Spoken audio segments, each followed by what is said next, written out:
Hello everyone, welcome to royal educare. আজকে আমি তোমাদের কাছে দশম শ্রেণীর ভূগোলের রায়মার্টিনার মডেল সেট 4 নিয়ে আলোচনা করব। দেখে নাও পরপর।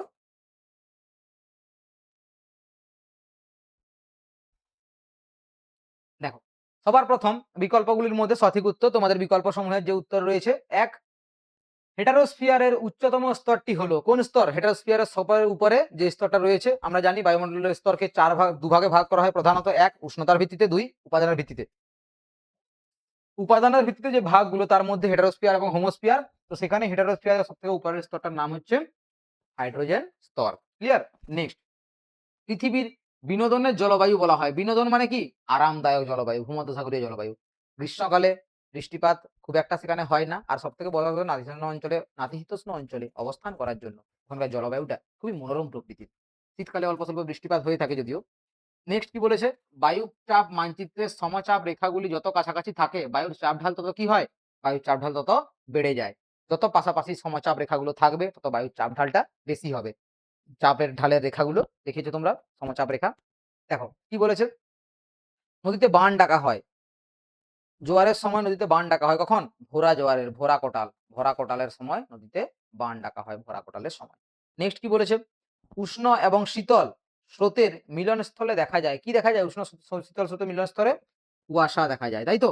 উষ্ণ স্রোত উষ্ণতা নিয়ে আসে, যার মধ্যে প্রচুর পরিমাণে জলীয় বাষ্পপূর্ণ বায়ু থাকে, এবং শীতল স্রোতের সংস্পর্শে আসা মাত্রই সেই জলীয় বাষ্পপূর্ণ বায়ুটা, যে বাষ্পবায়ুটা, জলীয় বাষ্পটা, সেটা হঠাৎ করে ঘনীভূত হতে শুরু করে এবং ঘন কুয়াশা ও ঝড় বৃষ্টির সৃষ্টি করে। নেক্সট, শিকড় আলগা শিল্প, আমরা আগের স্লাইডে পড়েছিলাম এটাকে নিয়ে। শিকড় আলগা শিল্প বলা হয় বস্ত্র বয়ন শিল্পকে। শিকড় আলগা শিল্প বলা হয় বস্ত্র বয়ন শিল্পকে। ভারতের আখ গবেষণাগার কোথায়? লখনৌতে রয়েছে আখ গবেষণাগার, উত্তরপ্রদেশে। ভারতের শুল্ক মুক্ত ভারতের শুল্কমুক্ত একটা বন্দরের নাম হচ্ছে কান্ডালা বন্দর। কোন বন্দর? কান্ডালা বন্দর শুল্কমুক্ত ভারতের একমাত্র বন্দর। ক্লিয়ার? নেক্সট, পরের কোশ্চেন দেখে নেব।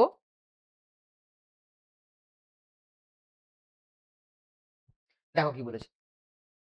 2-1, 40 ডিগ্রি দক্ষিণ অক্ষাংশের বায়ুর গতিবেগ প্রবল ও সশব্দে থাকে বলে তাকে অশ্ব অক্ষাংশ বলে।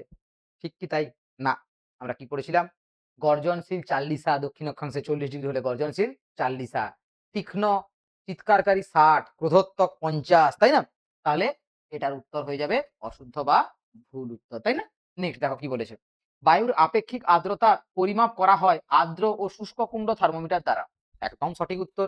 বায়ুর আপেক্ষিক ও আর্দ্রতা শুষ্ক কুণ্ড থার্মোমিটারের দ্বারাই পরিমাপ করা হয়।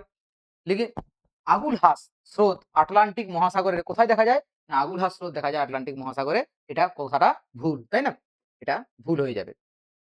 উপযুক্ত শব্দ বসিয়ে শূন্যস্থান কি বলেছে? কোন স্থানের সরি, কোন স্থানের উচ্চতা বৃষ্টিপাত সূচক, আচ্ছা, উষ্ণতা মূর্ধন্য হবে। ঠিক আছে? তাহলে কি কোন স্থানের উষ্ণতা বৃষ্টিপাত সূচক লেখচিত্রের উন্নতার রেখাটি বছরের মধ্যভাগে নিম্নমুখী হয়। অর্থাৎ কি বলছি আমি, দেখো, ধরো আমরা যদি এখানে হিসেব করি, জানুয়ারি, ফেব্রুয়ারি, মার্চ, এইভাবে গিয়ে ডিসেম্বর। তাহলে এই রেখাটা কোথায় বলেছে? কি বলেছে? উন্নতা রেখা, মানে রেখাটা ধীরে ধীরে উপর দিকে উঠবে। এইভাবে রেখাটা দেখা যাবে কোথায়? না, দক্ষিণ গোলার্ধে। কোথায় দেখা যাবে? দক্ষিণ গোলার্ধে উষ্ণতা রেখাটা এভাবে দেখা যায়। বোঝা গেছে? নেক্সট, পরের ক্ষেত্রে কি বলেছে? কাডাল শব্দের অর্থ হচ্ছে সমুদ্র। কাডাল শব্দের অর্থ কি? সমুদ্র। দুটি বা একটি শব্দে উত্তর দাও। এক, মানুষের বন্টনগত তারতম্যের সূচক কোনটি? সরি,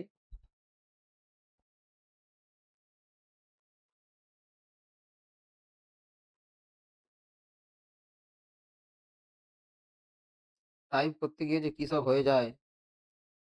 কোনটি? জনঘনত্ব। কি হবে উত্তর? জনঘনত্ব সঠিক উত্তর হয়ে যাবে।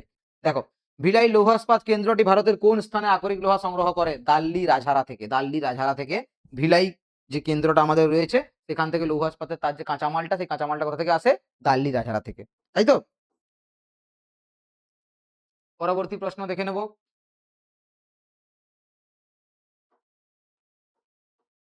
দেখো, নিচের প্রশ্নগুলির সংক্ষিপ্ত উত্তর দাও। কি বলেছে? এল নিনো কি? স্পেনীয় শব্দ এল নিনো, যার অর্থ হচ্ছে শিশু খ্রিস্ট বা ছোট্ট বালক, এবং লা নিনা, যার অর্থ হচ্ছে, এল নিনোকে এখানে বলা হয়েছে, লা নিনোর কথা বলা হয়নি, তাও বলে রাখি তোমাকে, এল নিনো লা নিনা দুটোর কথাই। এল নিনো হচ্ছে চাইল্ড খ্রিস্ট বা দ্রুত বালক বলা হয়। আর লা নিনা শব্দের অর্থ হচ্ছে শান্ত বালিকা।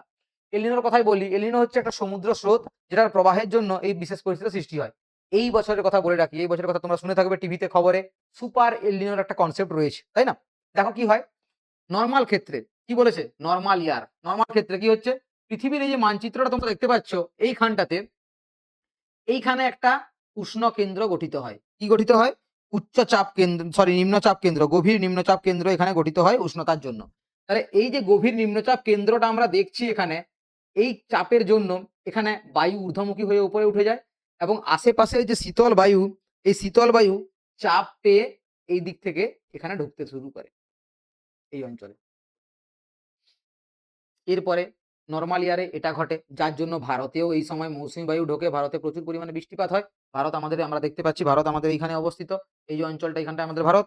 তাহলে দেখা যায় কিন্তু এল নিনো ইয়ার, যে বছর এল নিনো হয় তখন এই যে চাপের যে কেন্দ্রটা এখানে ছিল, এটা শিফট হয়ে কোথায়, এটা শিফট হয়ে চলে এসছে এই জায়গাটাতে। তাহলে এখানে তৈরি হয় এই জন্য যে শীতল বায়ুটা সমুদ্র থেকে এই পুরো বায়ুটা বেঁকে গিয়ে এদিকে চলে যায়। এই বায়ুটা যেটা এদিকে ঢুকতো এখানে, সেটা আর এই যে ঢুকছিল না এখানে ভারতে, এখানে আর না ঢুকে এইদিকে চলে আসে। যার ফলে ভারতে সেই বছর আর বৃষ্টিপাত ভালো রকম হয় না, যেমন এই বছরটা। এই বছর সুপার এল নিনোর একটা কনসেপ্ট রয়েছে। ভারতে বৃষ্টিপাত দেখে নেবে এবছর অন্যান্য বছরের খুব কম হবে। ছবিটা দেখতে পাচ্ছ তোমরা প্রত্যেকে, আশা করি ভালোভাবে বুঝতে পারলে। নেক্সট দেখো কি বলেছে, মিস্ট্রাল কি? মিস্ট্রাল একটা বায়ু প্রবাহ। মিস্ট্রাল কি? মিস্ট্রাল একটা বায়ু প্রবাহ। কোথাকার বায়ু প্রবাহ? মিস্ট্রাল হলো এক প্রকার শীতল স্থানীয় বায়ু। এটি ফ্রান্সের কেন্দ্রীয় মালভূমির দক্ষিণ দিক থেকে আল্পস পর্বতের দিকে ভূমধ্যসাগরীয় উপকূলে রোন নদী উপত্যকার মধ্যে দিয়ে প্রবাহিত হয়ে থাকে এবং উষ্ণতাটা হিমাঙ্কের নিচে নেমে যায় এর প্রভাবে। শীতল বায়ু প্রবাহ, স্থানীয় বায়ু বলি আমরা এগুলোকে, তাই না? পরবর্তী স্লাইড চলে যাব। দেখো কি বলেছে, অ্যাপোজি কি? দেখো এখানে দুটো ছবি দেওয়া আছে, একটা হচ্ছে অ্যাপোজি, একটা হচ্ছে পেরিজি। আমরা পড়েছিলাম অপসূর অনসূর কাকে বলে? অপসূর অনুসূর, সূর্যের পৃথিবীর মধ্যে যে দূরত্ব, সেই দূরত্বের বিভিন্ন রকম অবস্থানগুলোকে আমরা বিভিন্ন আলাদা আলাদা নামে অপসূর বা অনুসূর নামে ডেকে থাকি। অনুসূর পাশে থাকে, অপসূর দূরে থাকে। একইভাবে পেরিজি, দেখো একটা অবস্থান দেওয়া আছে এটা, একটা অবস্থান দেওয়া আছে এটা। যখন সূর্য নয়, এখানে কনসেপ্টটা হচ্ছে চাঁদ আর পৃথিবী। চাঁদ যখন পৃথিবীর থেকে পাশে থাকে তখন তাকে আমরা কি বলি? পেরিজি বলি। যখন দূরে থাকে তখন আমরা বলি অ্যাপোজি। পেরিজি এবং অ্যাপোজি, আশা করি বুঝতে পারলে। নেক্সট দেখো পরবর্তী কি বলেছে, শৈবাল সাগর কি? শৈবাল সাগর কি আমরা আগের যে মডেল কোশ্চেন গুলোতে সেখানেও পড়েছি। শৈবাল সাগর বলতে কি, যখন সমুদ্রের মধ্যে জলাহীন কোনো জলাবর্তের সৃষ্টি হয়, অর্থাৎ কি জল যেখানে আবর্তন করছে তখন তার মাঝখানটাতে জলের স্রোতহীন একটা অংশ, যে অংশটাতে নোংরা আবর্জনা শৈবাল এই সমস্ত কিছু জন্মাতে শুরু করে, এইখানেই তৈরি হয় শৈবাল সাগর। এটাকেই শৈবাল সাগর নামে আমরা জানি, লেখা রয়েছে, পড়ে নাও। চক্রাকারে আবর্তনের ফলে মধ্যবর্তী জলস্রোতহীন এই যে অবস্থানটা সমুদ্রের মাঝখানে, এটাকে বলা হচ্ছে শৈবাল সাগর। মিলেট কি?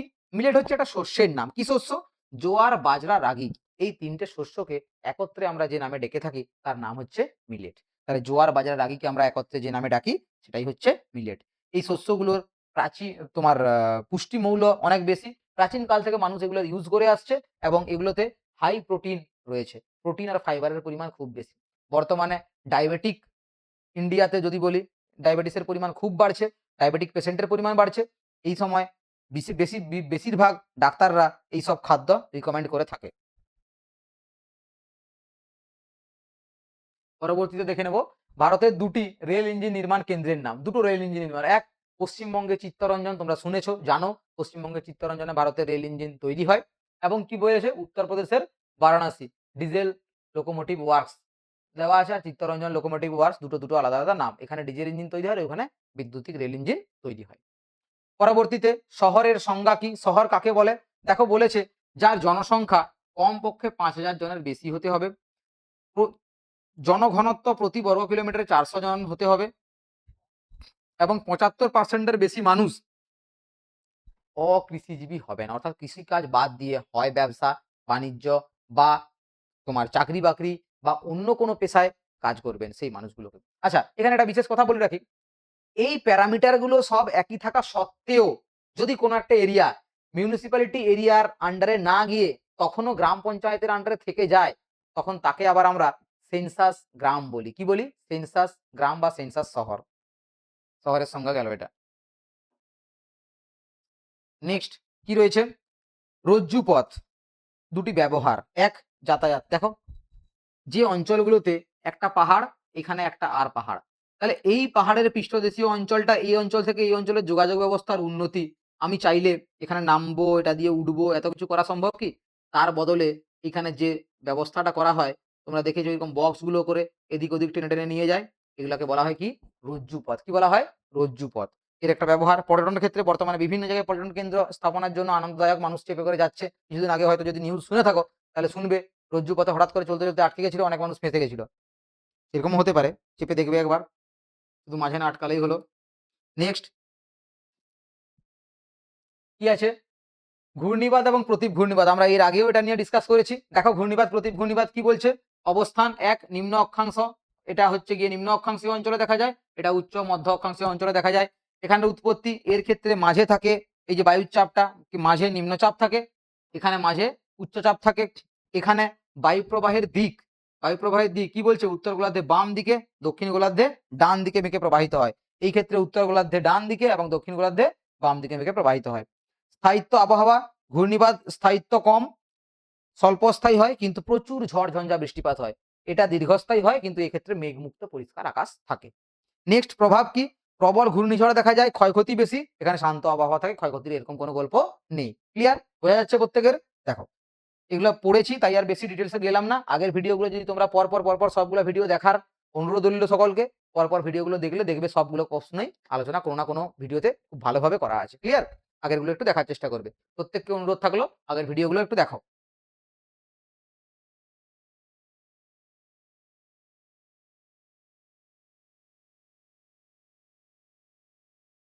কি বলেছে? স্থলবায়ু, সমুদ্রবায়ু, সমুদ্রবায়ু এবং স্থলবায়ু।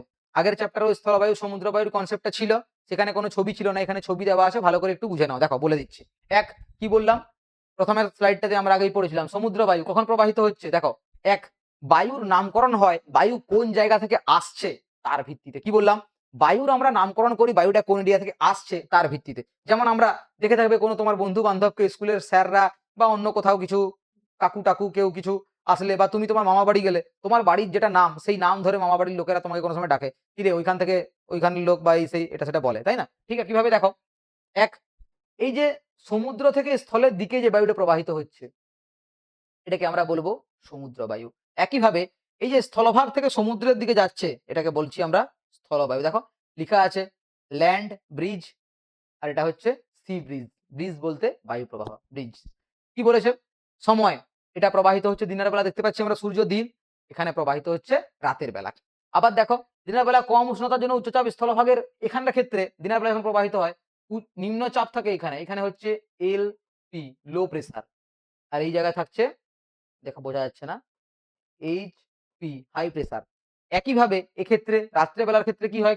এই জায়গাতে থাকে হাই প্রেসার আর এদিকে থাকে লো প্রেসার। বোঝা গেছে? তাহলে এটা রয়েছে। গতিবেগ কি বলেছে? এর গতিবেগ 10 থেকে 20 কিমি পার ঘন্টা, এর গতিবেগ হচ্ছে মাত্র 10 কিমি পার ঘন্টা। বায়ুর প্রকৃতি কি রকম? সমুদ্র থেকে যে বায়ুটা আসছে, ভাবো সমুদ্র থেকে যে বায়ুটা আসছে, এই বায়ুটা বেশি পরিমাণে জলীয় বাষ্প কন্টেন্ট নিয়ে আসবে, কিন্তু এর কাছে কি জলীয় বাষ্প বেশি থাকবে? থাকবে না। তাহলে এই বায়ুটা যখন প্রবাহিত হয় এর কাছে জলীয় বাষ্প থাকে না, কিন্তু এখানের বায়ুটা জলীয় বাষ্প থাকে অধিক মাত্রায়। নেক্সট পরের কোশ্চেন কি রয়েছে দেখো, পূর্ণিমা অপেক্ষা অমাবস্যা তিথিতে কি বলেছে দেখো, পূর্ণিমার জোয়ার অপেক্ষা অমাবস্যার জোয়ার বেশি শক্তিশালী হয় কেন? দেখো এখানে একটা সুন্দর ছবি দেওয়া রয়েছে, একটা পূর্ণিমা একটা অমাবস্যার, এটা পূর্ণিমা এটা হচ্ছে অমাবস্যা। আমি এখানের গল্পটা পড়ছি না, তোমাদের জন্য রাখছি, তোমরা স্ক্রিনশট নিয়ে নেবে, পড়ে নেবে। এখানেটা বোঝাচ্ছি, মন দিয়ে দেখো। সূর্য রয়েছে, চাঁদ রয়েছে, পৃথিবী রয়েছে। পূর্ণিমার দিন সূর্য আছে, চাঁদ আছে, পৃথিবী আছে মাঝে। তাহলে বিশেষ দুটো অবস্থান, এই অবস্থানটাকে আমরা নর্মালি সিজিগি অবস্থান বলে থাকি, তবুও দুটো বিশেষ অবস্থান কি দেখো। এক, অমাবস্যার ক্ষেত্রে চাঁদ এবং সূর্য একই দিকে আছে, একই দিক থেকে সূর্যের যে জলরাশিটা, এই যে কালো বোর্ডারটা দেখতে পাচ্ছ না, এটা হচ্ছে জলরাশিটা, বোঝা যাচ্ছে? এই যে বোর্ডারটা, এইটা এই বোর্ডারটা, এটা জলরাশিটা, ঠিক আছে? তাহলে কি হচ্ছে, যখন সূর্য এবং চাঁদ দুজনে একই দিকে টান দিচ্ছে তখন অবভিয়াসলি এখানে জোয়ারটা খুব বেশি পরিমাণে হবে, তাই তো? সাধারণ কথা এটাই বলে। নেক্সট, যখন চাঁদ এদিকে সূর্য এদিকে, এও এদিকে টান দিচ্ছে, এও এদিকে টান দিচ্ছে, তখন দুটো স্থানে জোয়ার দেখা যাবে, কিন্তু কোনো জোয়ারের প্রাবল্য খুব বেশি হবে না, তাই না? নেক্সট দেখো, পরবর্তী স্লাইডে যাব আমরা। কি বলেছে? জোয়ার ভাটার প্রভাব আলোচনা করা। জোয়ার ভাটার প্রভাবে কি কি হয়? জোয়ার ভাটার প্রভাবকে আমরা দুটো ভাগে ভাগ করতে পারি। এক, ইতিবাচক প্রভাব। দুই, নেতিবাচক প্রভাব রয়েছে নিচে। ইতিবাচক প্রভাবগুলোর মধ্যে কি রয়েছে? নাব্যতা রক্ষা এবং পলির অপসারণ। জোয়ার ভাটার জন্য আমরা আগের স্লাইডে বা আগের তোমাদের যে মডেল সেট ছিল ৩ নম্বর, তার যে লাস্ট কোশ্চেনটা ছিল জোয়ারের ভালো দিকগুলো, সেখানে আমি পড়েছি যে জোয়ার ভাটার জন্য নদীগুলোতে পলি সঞ্চিত হতে পারে না। নদীগুলোর পলিগুলোকে ভাটার সময় ধুয়ে নিয়ে যায়, আবার জোয়ারের সময় অল্প স্বল্প পলি হয়তো পড়লেও ভাটায় ধুয়ে নিয়ে যায়, নদীটাকে ক্লিয়ার রাখে। তাহলে জাহাজ চলাচলের সুবিধা হয়। নেক্সট, পলির অপসারণ বললাম, নাব্যতা রক্ষা, মানে নদীর যে নাব্যতা আছে যথার্থ রক্ষায়িত পায় এই কারণে। নেক্সট, বাণিজ্য এবং নৌ চলাচলে সাহায্য। এই যে বললাম নদীর নাব্যতাটা রক্ষার দ্বারা বাণিজ্য এবং নৌ চলাচলে একটা সাহায্য করছে। পরবর্তীতে মৎস্য আহরণ, শীতলতা ও লবণতা। দেখো মৎস্য আহরণ, ভাবো জোয়ারের সময় যখন জল উঠে আসে তখন মাছ ধরতে খুব সুবিধে হয়, অনেক মাছ উঠে আসে সঙ্গে সঙ্গে, সেই জোয়ার এবং ভাটার কারণে মাছ ধরারও সুবিধা রয়েছে। কি বলেছে? জোয়ারের টানে সমুদ্র থেকে অনেক মাছ, সামুদ্রিক প্রাণী নিচে প্রবেশ করে, যা মৎস্যজীবীদের জীবিকা অর্জনে সহায়তা করে, তাহলে এটা একটা সাহায্য করছে। শীতলতা এবং লবণতা, জোয়ারের নোনা জল মোহনায় স্থলভাগের কাছাকাছি আসার জন্য উপকূল অঞ্চলের জলবায়ু ও মাটি লবণাক্ত হয়ে পড়ে, তাহলে এটা একটা পয়েন্ট। নেতিবাচক খারাপ দিক কি কি? বন্যা এবং প্লাবন। আমরা পড়েছিলাম বান ডাকা, সাঁড়াসাঁড়ি বান, নাম শুনেছি না? এই ঘটনাগুলো দেখা যায় এই ক্ষেত্রে নেতিবাচক যে প্রভাবে। আবার কি হচ্ছে? কৃষি জমি ক্ষতি। ভাবো জোয়ারের জন্য, জোয়ারের সেই লবণাক্ত জল কৃষি জমির মধ্যে ঢুকে পড়লো, তাহলে ওই জমিটা কি আর চাষবাস হবে? হবে না, লবণাক্ত হয়ে পড়বে, তাই না? পানীয় জলের সমস্যা। পানীয় জলের সমস্যা দেখা যায় যে অঞ্চলগুলোতে জল নিচের দিকে শুষে যায়, সেখানে পানীয় জল নষ্ট হতে শুরু করে। পানীয় জলের জন্য সমস্যা বিভিন্ন দেখা যায়। এক কি হয়, যখন তোমার অ্যাকুইফারের মধ্যে লবণাক্ত জল ঢুকে পড়বে, তখন সেই জলটা খেতেও লবণাক্ত লাগবে। পানীয় জলের কুয়োতে ধরো সমুদ্রের জল ভরে গেল, তাহলে কি সেক্ষেত্রে ওই কুয়োর জলটা আর ব্যবহারযোগ্য থাকবে? থাকবে না, ক্ষারীয় জল হয়ে পড়বে, তাই না? দেখ, পরবর্তী স্লাইডে চলে যাব। আশা করছি এটা ভালোভাবে বুঝতে পারলে প্রত্যেকে। কারো কোনো অসুবিধা থাকলে তোমরা প্লিজ কমেন্ট বক্সে লিখে জানাবে আমাকে। পরেরটা দেখো কি বলেছে? নিচের প্রশ্নগুলির উত্তর দাও, বিকল্পগুলি লক্ষণীয়। বৃষ্টিপাতের শ্রেণীবিভাগে শৈলক্ষে বৃষ্টিপাতের চিত্র এবং উদাহরণ সহযোগে ব্যাখ্যা করো। বৃষ্টিপাতের শ্রেণীবিভাগ, সবার প্রথম বৃষ্টিপাতের শ্রেণীবিভাগটা কি? বৃষ্টিপাত ৩ প্রকার আমরা পড়েছি। পরিচলন বৃষ্টিপাত, শৈলক্ষেপ বৃষ্টিপাত, যেটা ছবি আমরা দেখতে পাচ্ছি, সরি ছবিটা এখানে দেওয়া রয়েছে, শৈলক্ষেপ বৃষ্টিপাতের ছবি দেয়নি।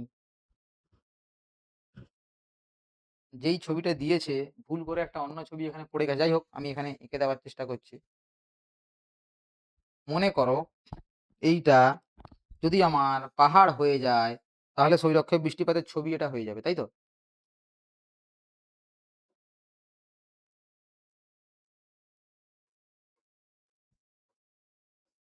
এটা একটা পাহাড় ধরে নাও, ধরে নাও, কিছু করার নেই, উপায় এখন এই মুহূর্তে, তাই জন্যই বলছি তোমাদেরকে।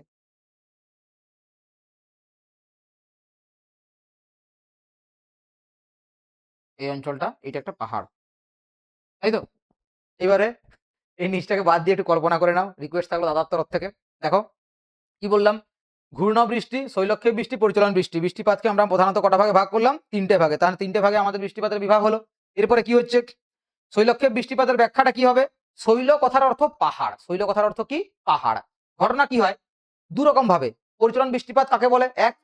একটা জায়গার অঞ্চলের বায়ু গরম হলো, গরম হলে সোজা উপরে উঠে গেল, উপরে উঠে যাওয়ার পরে সেই বায়ুটা ঘনীভূত হয়ে ঘন কালো মেঘ সৃষ্টি করলো এবং সেখানেই ঝরে পড়লো, এটাকে আমরা বললাম পরিচলন বৃষ্টিপাত।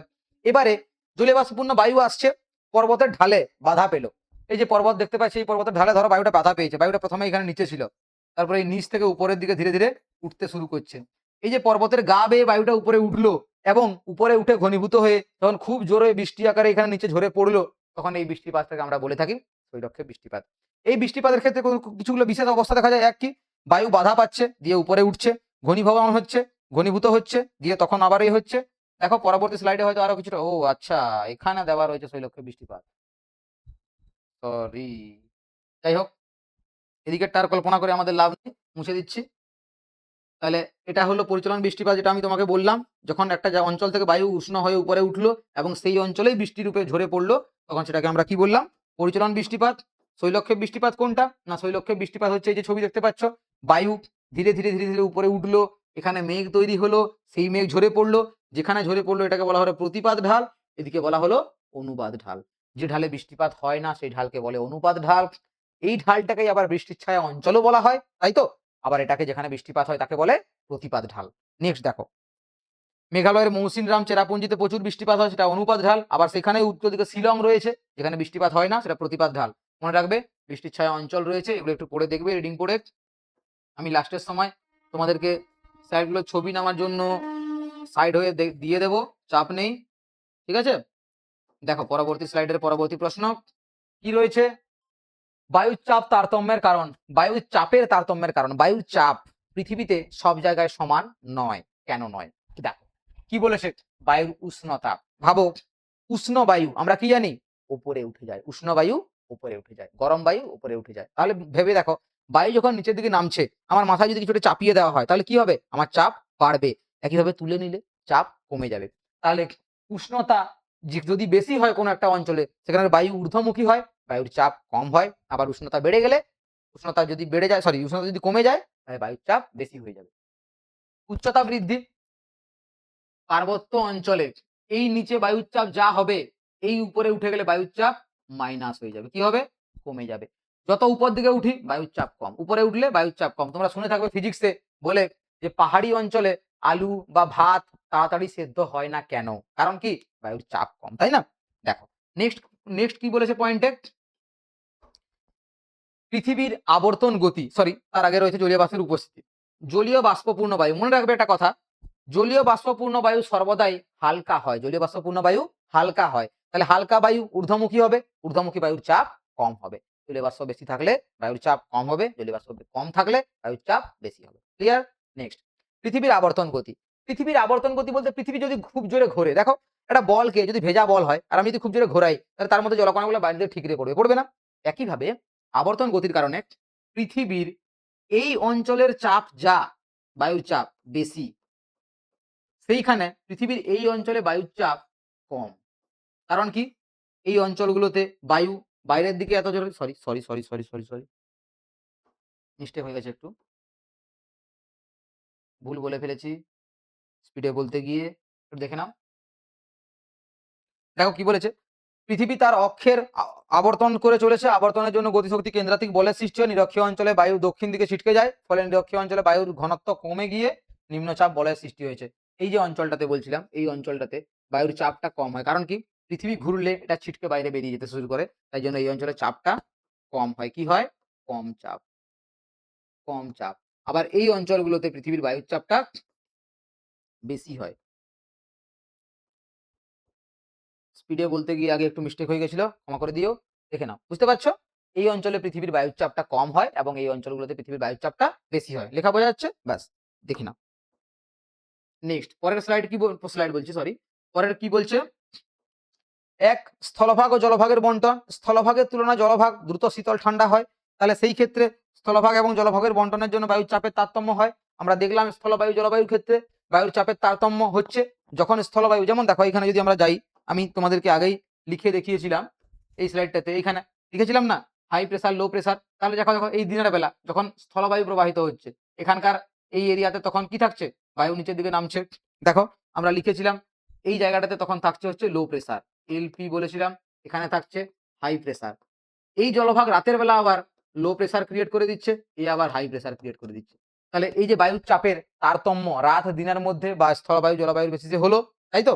চলে যাব আমরা ওই স্লাইডটাতে, কি পয়েন্ট রয়েছে দেখে নাও। হুম, কি বলেছে? স্থলভাগ জলভাগের বন্টন বোঝা গেছে। মাধ্যাকর্ষণ শক্তির প্রভাব। মাধ্যাকর্ষণ শক্তি যেখানে বেশি, বস্তুটাকে টেনে রাখবে বেশি, বাতাসকে টেনে রাখবে বেশি, চাপ বাড়বে। মাধ্যাকর্ষণ শক্তি যেখানে কম, চাপ কমে যাবে। যেমন কি হচ্ছে, পৃথিবী আমরা জানি চ্যাপ্টা, এমন চ্যাপ্টা নয়, যদিও আমার আঁকাটা খুব বাজে হচ্ছে, এইভাবে, তাই তো? ঠিক আছে, মোটামুটি গোল মনে হচ্ছে না? হ্যাঁ, এই যে জায়গাটাতে কেন্দ্রীয় মণ্ডল থেকে ডিস্টেন্স অনেক বেশি, তার থেকে এই ডিস্টেন্সটা কিন্তু কম। তাই জন্য যেহেতু পৃথিবী চ্যাপ্টা, তাই এই দুটো জায়গার ডিস্টেন্স কম হওয়ার জন্য এখানে চাপটা বেশি হয়। কি হয়? বেশি হয়। এই এরিয়াটাতে চাপ বেশি হয়, আবার এই জায়গাগুলোতে চাপ কম হয়। ক্লিয়ার? নেক্সট, মুছে দিচ্ছি।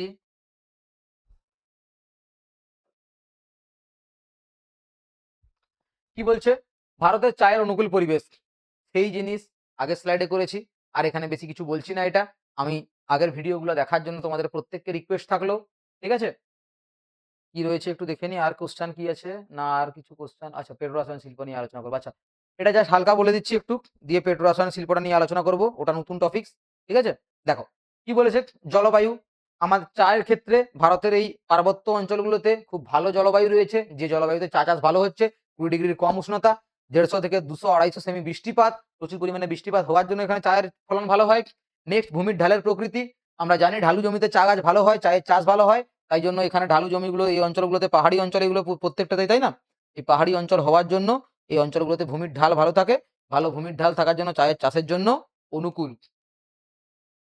এখানে ছবিটা বড় করে দেওয়া রয়েছে। মৃত্তিকা, এখানকার মৃত্তিকা খুব ভালো কোয়ালিটির মৃত্তিকা রয়েছে। এছাড়াও এদিকে সমভূমি, পলি মাটি, পাহাড়ি অঞ্চলের মাটি, পটাশিয়াম সমৃদ্ধ মাটি। এই মাটিতে চা চাষ খুব ভালো হয়। দেখো হিউমাস, আম্লিক মৃত্তিকাতে চা চাষ ভালো হয়। এই জায়গায় পার্বত্য অঞ্চলের পার্বত্য মৃত্তিকা চা চাষের জন্য অনুকূল। ছায়া প্রদানকারী বৃক্ষ, এই এরিয়াগুলোতে বড়, বড় বৃক্ষ রয়েছে ছায়া প্রদানের জন্য। ছায়া প্রদানকারী বৃক্ষগুলো চা গাছের জন্য সুবিধা দান করে। নেক্সট আর কিছু সেরকম দেওয়া নেই। চা গাছের নামগুলো দেওয়া রয়েছে। পরেরটা ভালোভাবে এটা আগের ক্লাসে পড়েছি। এর আগেও দুটোতে ছিল বলেছি। তাই জন্য খুব একটা বললাম না। দয়া করে বা আগের ভিডিওগুলো দেখার চেষ্টা করবে প্রত্যেকে। আবারও বললাম নেক্সট পশ্চিম ভারতে পেট্রো রসায়ন শিল্পের উন্নতির কারণ। কাঁচামাল বন্দরের সুবিধা, উন্নত বন্দর। এখানে দেখো পশ্চিম ভারতের ছবিটাতে আসছি আমি এখান থেকে বুঝাচ্ছি। পশ্চিম ভারত দেখো আমরা লৌহ ইস্পাত শিল্পের ক্ষেত্রে যেমন দেখেছিলাম ঠিক এই জায়গাটায় ভারতের সবগুলো শিল্পকেন্দ্র স্থাপিত হয়েছে। একইভাবে এখানে দেখো সবগুলো পেট্রো রসায়নের শিল্পকেন্দ্র জামনগর, ভাদোদয়, মুম্বাই, হাজিরা এই প্রত্যেকটা কেন্দ্র এই জায়গাটা পশ্চিম ভারতে। তাহলে পশ্চিম ভারতে পেট্রো রসায়নের উন্নতির কারণ এক কাঁচামাল। এখানে প্রচুর পরিমাণে কাঁচামাল প্রথমত আমদানি হয়। আমরা জানি আমাদের এদিকে মিডল ইস্ট রয়েছে। মিডল ইস্ট বলতে ইরান, ইরাক, সৌদি আরব এই সমস্ত রয়েছে। যে দেশগুলো থেকে ভারতের সবথেকে পরিমাণে তেল আসে। আসে কোথায়? এই সাইড থেকে এসে এই বন্দরে নামে। এই বন্দরে নামে। তার জন্য কাঁচামালের অভাব হয় না। এছাড়াও এই অঞ্চলগুলোতে ২-১ টা জায়গায় নিজেদের খনি রয়েছে। যেমন ট্রম্বে রয়েছে, সাগর সম্রাট জাহাজ। ঠিক আছে? ওইখানে ওই জায়গাগুলোতে পেট্রোলিয়াম উৎপন্ন হয়। তাই জন্য কোনরূপ কোনো ঘাটতি হয় না কার? কাঁচামালের। বন্দরের সুবিধা, উন্নত পরিবহন ব্যবস্থা। দেখো বন্দরের সুবিধার কথা বলতে গেলে এই পুরো এরিয়াগুলো সব পোর্ট সিটি, তাই না? Mumbai port city. এখানে কান্ডালা বন্দর রয়েছে। তারপরে তোমার এই যে জামনগরের এখানে বন্দর রয়েছে। ঠিক আছে?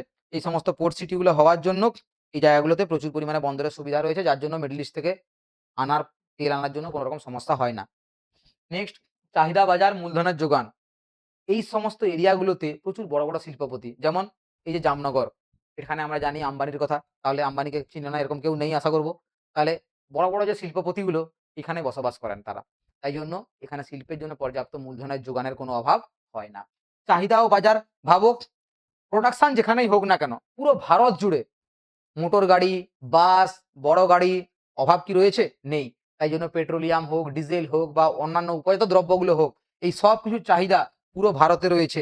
১৪০ কোটি ভারতবাসীর কাছে এটা একটা বিশাল বড় বাজার, তাই না? ১৪০ কোটি ভারতবাসী এই পেট্রোলিয়াম শিল্পের উপরে মুখ চেয়ে বসে আছে। তাই জন্য কোনো সুবিধা হয় না। সরকারি সহযোগিতা দেখো যেখান থেকে মুনাফা বেশি আসবে সরকার বাবু সেটাতে কোনোদিনও কম্প্রোমাইজ করেনি আর করবেও না। অতএব এই শিল্পের জন্য পর্যাপ্ত ব্যবস্থাপনা সরকারের তরফ থেকে রয়েছে। সরকার সব রকম সাহায্য করতে পারে। কারণ কি? জানে সরকার ওর কাছে আসছে। নেক্সট আর কিছু নেই। তাহলে আমি তোমাদেরকে তোমরা এইখানে নোটগুলো যদি নিতে চাও তাহলে স্লাইডগুলো আমি চেঞ্জ করছি। প্রথম থেকে গিয়ে দেখে নাও। স্ক্রিনশট নিতে চাইলে নিয়ে নিতে পারো। তোমাদের পড়ার সুবিধে হবে। শর্ট কোশ্চেনে আশা করছি লাগবে না, তবুও দেখে নাও। First slide, second slide, third, fourth, next, sorry, next,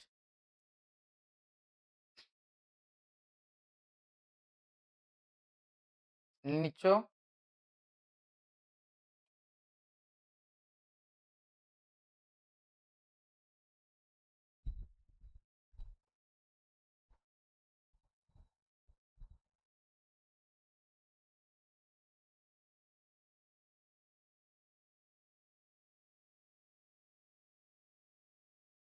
ব্যাস ক্লিয়ার প্রত্যেকের?